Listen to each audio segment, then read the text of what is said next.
உடுமலையில் நடைபெற்ற அரசு விழாவில் பங்கேற்று முதலமைச்சர் மு.க.ஸ்டாலின் பேசினார்.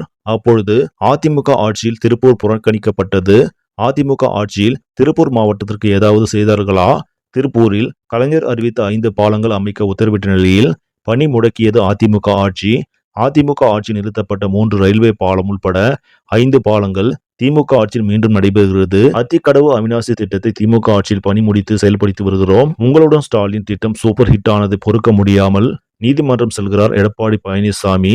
ஊர் ஊராக சுந்தரா டிராவல்ஸ் பேருந்தில் சென்று பொய்களை உரக்க பேசினால் மக்கள் நம்பி விடுவர் என நினைக்கிறார் எடப்பாடி பழனிசாமி. அரசியல் காழ்ப்புணர்ச்சிக்கு நீதிமன்றத்தை நாடாதீர் என கண்டனம் தெரிவித்த நீதிமன்றம் அபராதம் விதித்தது.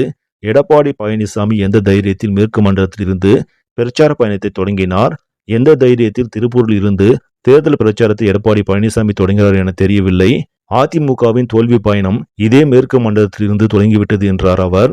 முதல்வர் மு.க.ஸ்டாலின் கருத்துக்கு எடப்பாடி பழனிசாமியும் பேசி வருவதும் நாம் கவனிக்க வேண்டிய ஒன்றாகும். சரியும் இந்த செய்தி உங்களுக்கு பிடிச்சிருந்தா லைக் பண்ணுங்க, ஷேர் பண்ணுங்க, மறக்காம இந்த சேனலை சப்ஸ்கிரைப் பண்ணுங்க. நன்றி.